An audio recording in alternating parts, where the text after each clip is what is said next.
Hi there, you're on Gossip Says channel. Enjoy watching, subscribe and like it. It's growing our community. Story 1.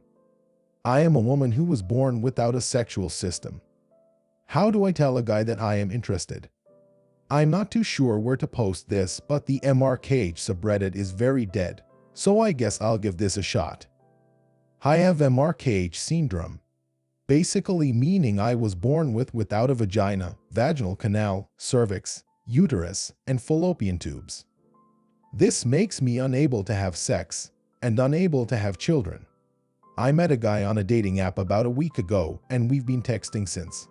I've been super busy with school, volunteer work, and meetings, so we haven't actually met in person yet. We spoke on the phone once so far while he was walking home from work at 3 a.m. He's a bartender. He's really funny, and I feel like he gets me. We've set up a coffee date for Wednesday and I'm really looking forward to it. So far, he's definitely shown interest in me, saying things like how he's been crushing on me or how he thinks I'm really sweet and lovely. I don't want to get ahead of myself, but I feel the same way back. This is the first time I've ever connected with someone this way on a dating app. I'm excited, but at the same time, I'm also very nervous. He's very honest and blunt about things, and I feel that I need to reciprocate that. A lot of doctors and therapists say that there's no right time to discuss it, only when you feel comfortable. Although that's true, I don't want either of us to be invested in the other before having the chance to talk about it. So I guess my question is, how long should I wait before telling him? Would it be too much if I told him on our first date? I mean, for all I know, maybe he won't even be interested in me after meet in person. But at the same time, if he is, I'm not trying to scare him away. And a follow-up question, how do I begin to tell him? Maybe a funny way to approach it, or a good conversation starter that could lead the conversation towards my condition. I've told one guy before and that didn't go too well. I waited a month to tell him and I ended up crying while doing it. He was interested in me before I told him, but afterwards, he was only interested in being FWB. My self-esteem definitely took a kick with that one. Update the 16th of November 2018. In short, it went terrible, and frankly, I didn't handle it well. The original plan was to get coffee, see how the date went, and go on from there. He told me he had been recently fat-fished, not sure if that is the correct term, but he had previously met up with a girl that was way heavier than what was presented in her dating profile, and it allegedly went poorly. He was texting me less and less leading up to the day we planned on meeting, last Wednesday. He texted me Tuesday morning saying that he was sick and apologized for the lack of communication. I had classes that day and was only able to get back to him later in the evening. I asked him if he was busy because I wanted to call him, see how he was feeling, and figure out what the plan was. I told him that health comes first, and we can always reschedule, but he insisted how badly he wanted to see me. Somehow he convinced me to see him Tuesday at his place, even though he was sick. Once I got to his place, he was extremely sweet and nice. We totally hit it off. He complimented me a lot, said I was cute and hugged me twice, all excitedly like when a puppy sees you when you get home after a long day. He made us coffee, and we talked about life, school, family, hobbies, interests, etc. It was going very well. We got into the discussion of movies, TV shows, and he ended up turning on his TV and switched to Netflix. I asked him if he watched any anime.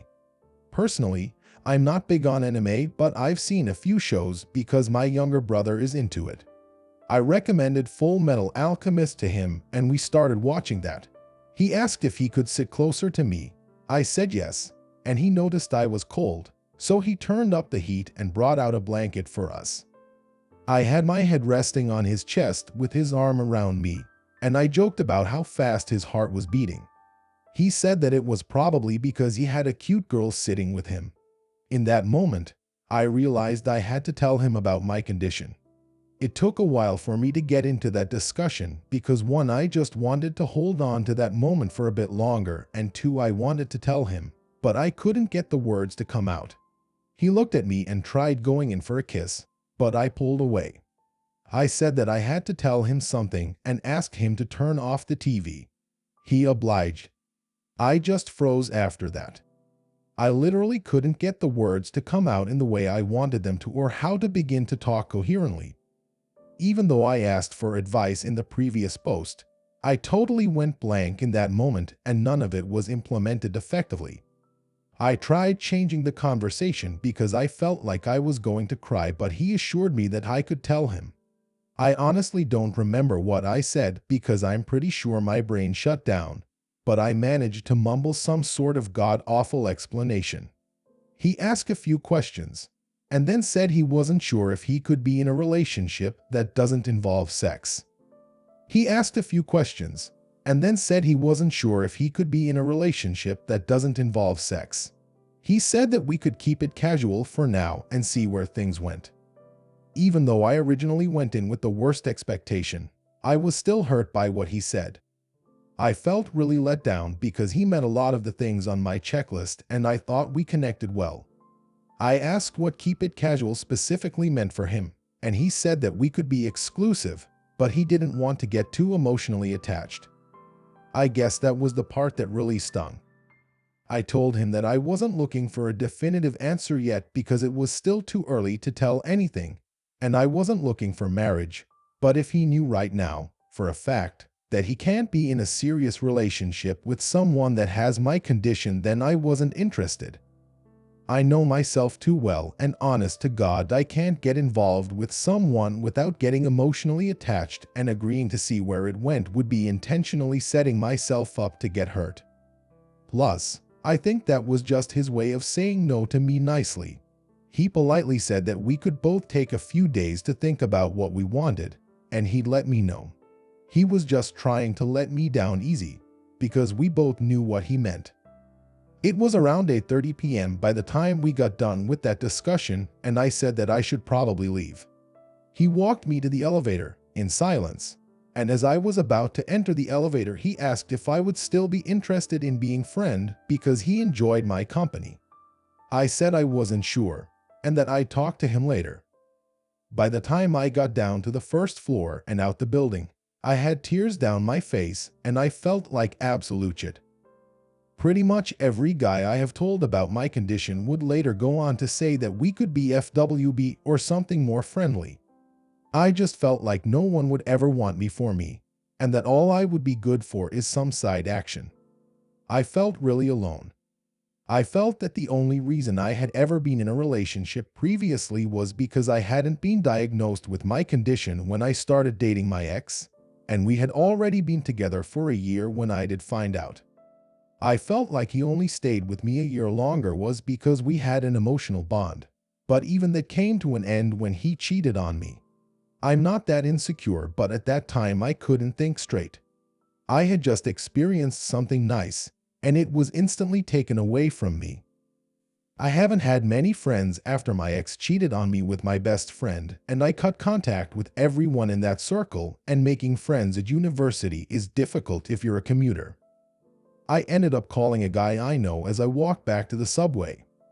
I don't really consider him a friend anymore because he has told me he has feelings for me, but I don't feel the same way back towards him, and he makes constant cheesy statements about me and him despite me telling him not to. I don't want him getting too attached to me, so I keep my distance. But in that moment, I really needed someone, and I didn't have any other option. So I called him. He picked up. I asked if he was busy, and he said he was playing a game with friends and he could call me back later. I didn't want to bother him like that, so I told him it wasn't necessary. So, I did something very stupid and called my ex. The girl he cheated on me with had him block my number, so it went straight to voicemail. Like any insane person, I left a very pathetic voicemail, sobbing and all. I said I didn't have anyone to talk to and apologized for calling him, but I couldn't think of anyone else to talk to. I didn't mention what happened or anything, just that I needed someone. I stood outside in the cold. It's snowing here for a while until my whole body felt numb. I gathered myself and thought, come on, what the fuck are you doing? This is not you. You're better than this.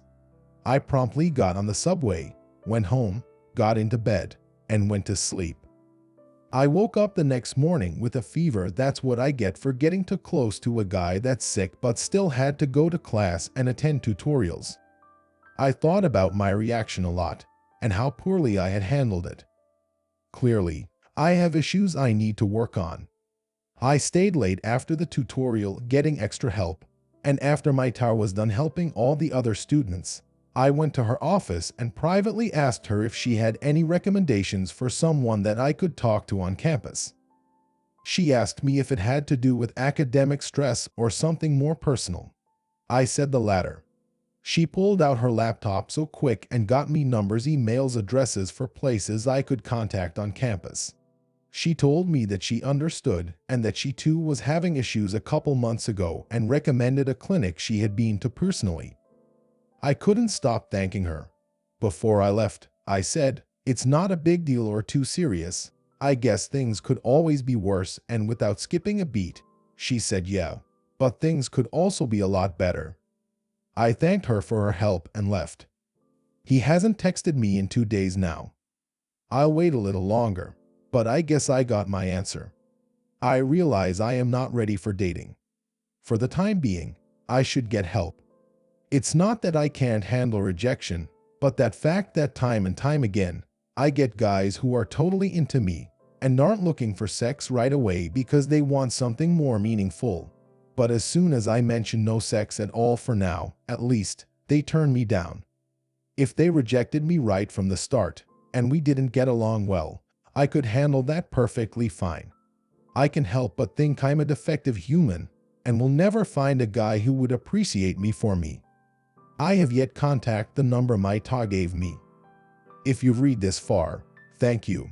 If you have any advice, things I should improve on, better ways to handle situations like this, constructive criticism, or any other comments, I would greatly appreciate it. Thank you. Edit. I woke up to 1,000 notifications. LOL. I was not expecting for this post to blow up. Thanks to whoever gilded this. I have no idea what it means or what it does, but thanks.